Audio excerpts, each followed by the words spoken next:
How does the satellites and celestial bodies behave while talking about circular motion? Back in time, we had a genius almost reaching the level of genius as Isaac Newton, which is Johannes Kepler, who's a German scientist who came out with 3 laws for satellites and celestial bodies' motions. Those 3 laws defined the astronomy almost as the way we see it today. Kepler law started in the first law. So he was observing all the time the orbital positions of Mars. Kepler used the data to determine the planet must revolve around the sun.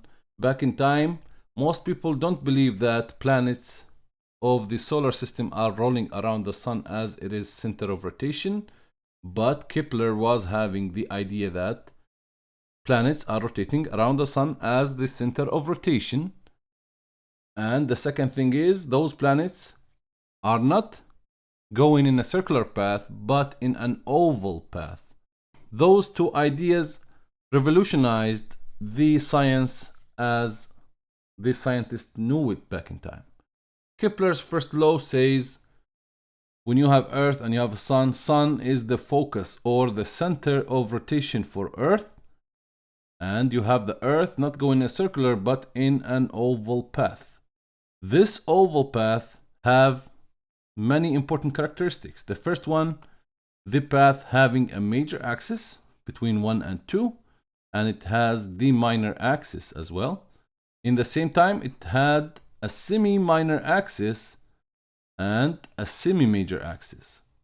And he defined as well, this oval path is closer to the sun at some point and further from the sun at another point, based on the experimental observation and the calculations of the planetary motion by that time. Kepler's second law said that the line drawn from the sun to the planet sweep out equal areas in equal times.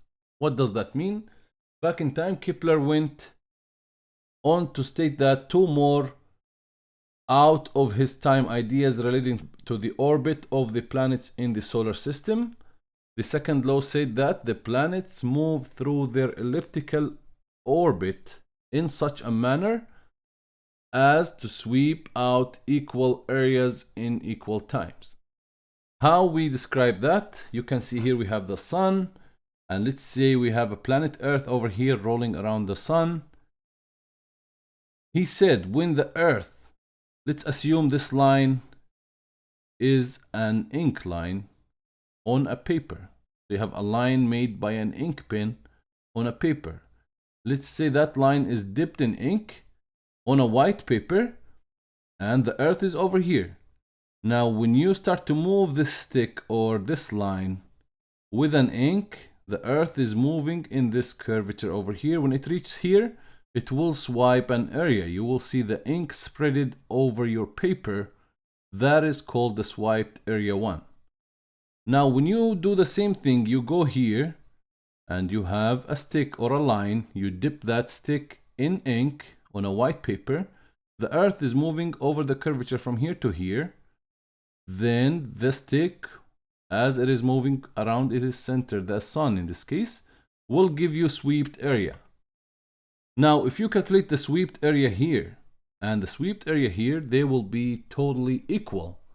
And the other surprising fact, the time took the stick to go from here over the curvature to here equals the time took the stick, or the Earth in reality, to go from here all the way to here.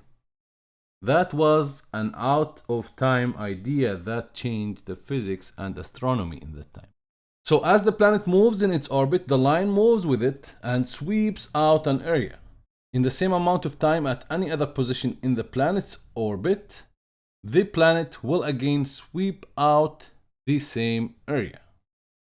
That was the second law for Kepler.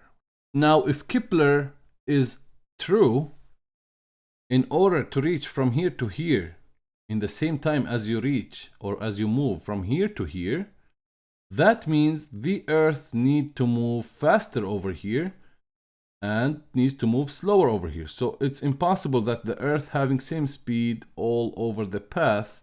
Otherwise, it will not take the same time to go from this point to this point, similar to this point to this point. Those 2 points are closer, but that means the Earth was slower in moving here, and those points are farther.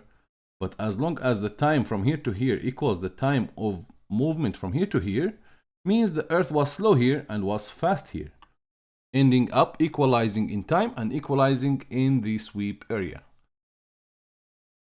So area 1, as we said, equals to area 2. This is area 1 and this is area 2. As the planet approaches the sun, the orbital radius decreases.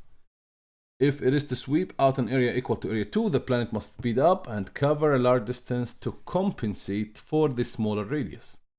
As the planet gets farther from the sun, the orbital radius gets larger, and the planet slows down and sweeps out the same area again in the same amount of time. So, in reality, the speed of Earth over here is 105,635 kilometers per hour, and the speed for Earth over here is 109 or 109,289 kilometers per hour. Kepler's third law states that the ratio of a planet's orbit period squared divided by its orbital radius cubed is a constant that is the same for all the planets orbiting the sun. Mathematically, we can say Ta squared over Ra cubed equals K. That is the constant which we call Kepler's constant. Ta is the orbital period of planet A, Ra is the orbital radius of planet A, and K is Kepler's constant. Since the constant K applies on all planets orbiting the sun, we can equate the ratio T squared over R cubed between any two planets and write the equation as Ta squared over Ra cubed equals Tb squared over Rb cubed. So, if we want to summarize the Kepler's three laws, it can be summarized this way. All planets in the solar system have elliptical orbits with the sun at one focus. A line drawn from the sun to a planet sweeps out equal areas in equal times. The ratio of a planet's orbital period squared to its orbital radius cubed is a constant. All objects orbiting the same focus, like planets orbiting around the sun. It has the same constant, Ta squared over Ra cubed equals Tb squared over Rb cubed. So as we mentioned, Kepler's third law states that the constant K is the same for all planets in the solar system. The period and orbital radius of Earth are well known, so they're used to compute the constant. The average orbital distance from Earth, or for Earth from the Sun, is 1.5 by 10 to the power of 11 meters, and Earth's orbital period is 31,556,736 seconds. Kepler's constant can be calculated as shown below. K equals Te squared over Re cubed. E in this case stands for Earth. If you divide the two numbers 3.1 by 10 to the power 7 seconds squared over 1.5 by 10 to the power 11 meters cubed would give you the Kepler's constant of 2.95 by 10 to the power minus 19 seconds squared over meters cubed. Now we need to understand something that is called AU, or astronomical units. You can see here the numbers are huge and big for seconds, or for period and for distance.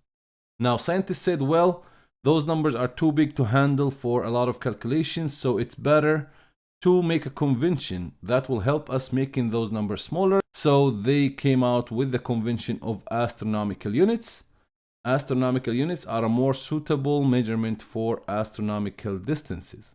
One astronomical unit is the mean orbital distance from Earth to the Sun, or the length of the semi-major axis of Earth's orbit that we showed you before in the oval path. This can be more manageable units to use. So Neptune, for example, is only 30.1 AU away from the Sun on average.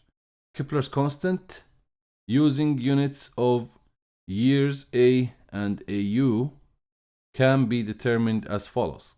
the Kepler unit, the Kepler's constant equals TE squared over RE cubed. That would be for the time 1A squared, and for the radius or the distance 1AU cubed. That would give you the constant K to equal 1A squared over AU cubed. Let's take an example on that and define it in more better terms. So we have here Mars having an orbital radius of 1.52 AU. What is the orbital period? We know that K equals T squared for Mars over R cubed for Mars. And in this case, we need the T for Mars. That is standing for the orbital period. So T squared would equal K by R cubed.